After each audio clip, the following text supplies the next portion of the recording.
Hi guys, I'm Shmi. Hello to you and welcome back to the channel where today you join me to check out one of the very best car collections in Japan. This is Mr. Miura's ultimate man cave. Downstairs you can see quite an array of hypercars. So let's take a look around at some of his very special machines. Not just here in the showroom, also in his second showroom and in the warehouse. Some very unique and standout things. You can see in the background some of them already. But let's head downstairs and take a look. This is a private collection outside of Tokyo, but feast your eyes down on this view of the ground floor from the mezzanine, where we have some of the most iconic Ferrari models, joined also by some pretty special Lamborghinis. But what I really like is the way that's beneath this top level, where you have some seating areas, an office in the corner, there are some replica Ferrari Formula 1 cars over to that side, and then you can check out all of these cars from upstairs. But let's head down and take a look at the hypercars. And this is just one room. We'll head to the supercars afterwards. But where do we really begin exploring the lineup in here of so many pristine and immaculate cars in the condition they were delivered? A couple of them have been driven, but many are exactly how they came out of the factory gates. First up, we have the Ferrari 288 GTO. Now, this was really the car that kick-started Ferrari's line of hypercars. And we're spoiled today because we can take a look at all of the lineage. Starting with the 288, it spawned the F40, then the F50, then the Ferrari Enzo, and most recently, the Ferrari LaFerrari. But the 288 in the early 80s was rare, it was powerful, it was expensive, but given the performance and given the limited numbers, it's only gone and appreciated since. Incredibly valuable now, especially in this immaculate factory condition, still wearing its seat covers, its steering wheel cover, and finished perfectly, as you can imagine. Most of the cars we're going to take a look at now are absolutely brilliant in terms of their condition, totally new. They look like they could have rolled out of the gates yesterday from the factory in Maranello. But the 288 went on to become the F40 in the late 80s. Now, any F40 is of course a rare car. There are only just over 1,000 of them produced, but to see one in yellow is even more rare. They were just about all painted in Rosso Corsa, the traditional Ferrari red. Yellow ones, I think there can only be a handful in total anywhere. So again, gated manual, twin turbocharged V8. It's an iconic car from its design, so radically different from anything of its time. Now, alongside the F40, we also have an F40 LM, the racing version of the F40. To see these two together is totally unique. You can see some differences as well. Gone are the pop-up headlights. The LM just has the fixed racing lights. At the front, you can see the extended splitter. You can also see that ginormous and aggressive wing, adjustable wing with different positions, many different positions you can change it to for downforce or track driving. You've got the fuel filler cap for racing as opposed to the normal road cap. You've got plexiglass windows. Both cars have the racing style bucket seats, but you've also got the fire extinguisher and other things that you need for motorsport. Now, I don't know the exact number of F40 LMs, but there aren't a whole lot of them. So continuing to the corner, we have two cars that have been fully restored. At the back, we have the Ferrari 275 GTB. Again, looking like it came out of the gates of Maranello yesterday from the full restoration that it's had. Everything has been perfected in complete detail, even the interior with the tan leather. Just take a look at that, the 60s Ferrari. And then alongside it, we have the Lamborghini Miura S. Now, this was a big thing for Lamborghini, really and often acclaimed to be the first ever supercar, driven by the likes of Frank Sinatra. Just come and have a look inside. It's a tiny cabin, not suitable for particularly tall people. Of course, being built in Italy, that was a thing back then, but just take a look at this. It looks so special and distinct in its design. So many features, aggressive design features that haven't really, well, even to this day, this wouldn't look too out of place, to be honest. So we come from there to the Ferrari F50. Now, what I particularly like about this car is the way that it's presented. Now, I love the F50. I think it's probably one of my absolute favorite cars ever. The combination of the naturally aspirated V12, a manual gearbox, and a roof panel that can be removed to hear all of that sound. But this one is painted in Rosso Barchetta. So the original cars were only really offered in Rosso Corsa, yellow, black, normal colors. This is pretty unique given that it's painted in a completely different color. And if you come in close, you can actually see the weave of the carbon fiber from the bodywork through the paint. It has a thin layer of paint on the outside of that, but it also has different wheels from factory, lighter, more racing-focused wheels. But just look at this thing. To me, it took the F40, it made the lines smoother and cleaner, and this really was my generation, I think, of poster car. I love the F50, and there are not very many of them about, especially not very many in unique colours like this. So let's skip past the cars either side of me for the moment and come down to the two Ferrari Enzos. Now, why two? One has never been driven. One has done 8,000 kilometers. So this Enzo again is painted in Rosso Barchetta, the same color as the F50, but this was the car that wore Enzo Ferrari's name himself. It was an iconic car for Ferrari at the time, the 6-litre V12. Again though, we've got different wheels. That's the thing out here, and it's a tasteful modification, not too much, not over the top, but this car had the semi-automated gearbox that took a little bit of adjusting and getting used to. The silver, again, pretty rare to have a factory silver Enzo. These were the original factory wheels, not very many painted in unusual colours at all, and this one wearing its factory protection packaging inside. It's completely and totally new, as it was. Now you might have spotted this quite interesting car behind it here. This is a Koenig Special 512BB. It has 700 horsepower from the turbocharged V12. Mr. Miura has had it in his collection for 30 years. The wheels are made from magnesium with titanium center locks, and they cost £10,000 or so back when this launched. I think there are only 3 of them in total to have been built, but Koenig were a tuner back then, like we have others now, who really did wild, out there, radical tuning designs. Look at these exhaust tailpipes hanging out at the back, the blow-off valve exits just behind that, inside underneath the bumper, that wing that's placed on the back, the way it's mounted from the center. But these kind of things, I think, don't really exist like that anymore at all.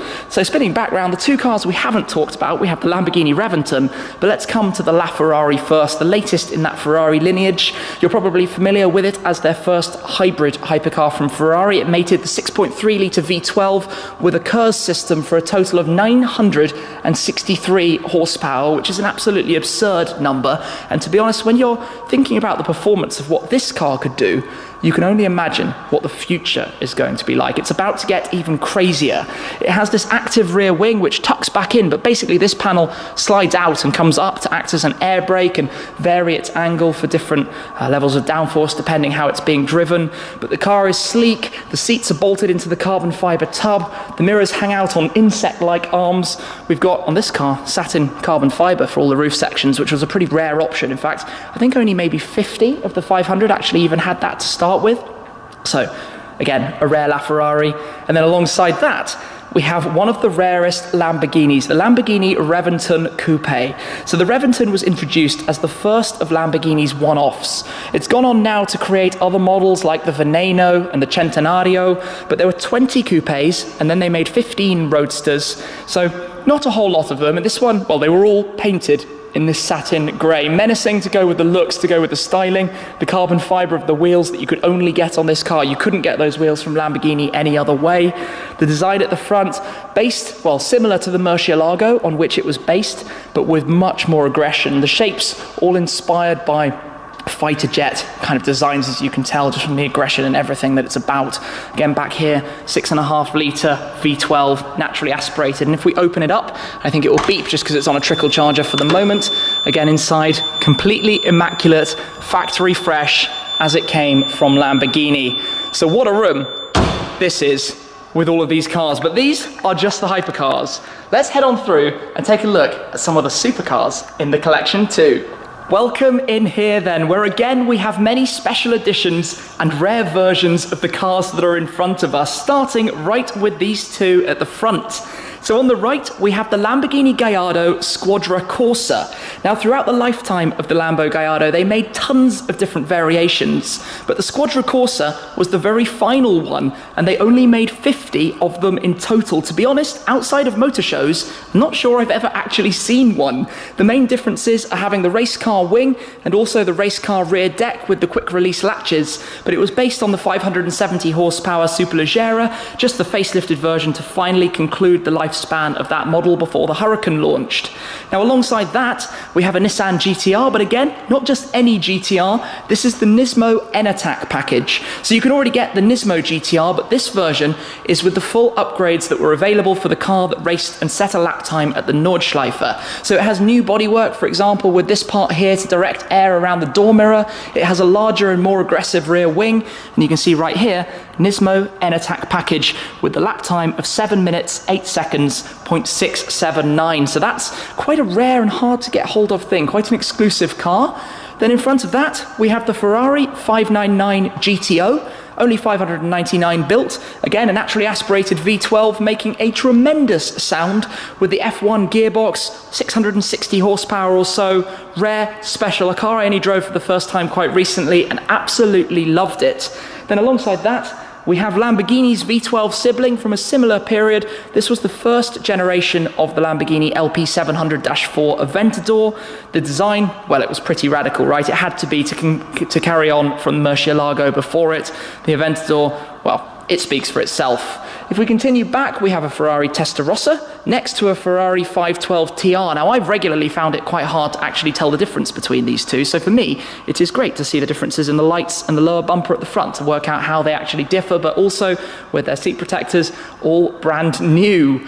Continuing back, we've got an F430 Challenge car, I believe, a race car, different perhaps to some of the others in here, and then alongside that is a 458 Speciale, completely loaded up specification on this car. All of the carbon fiber parts that you have here, the louvres, these lower vanes as well at the side of the front bumper, the door mirrors and arms, the badges, top spec on the Giallo Tristrato triple layer yellow paintwork.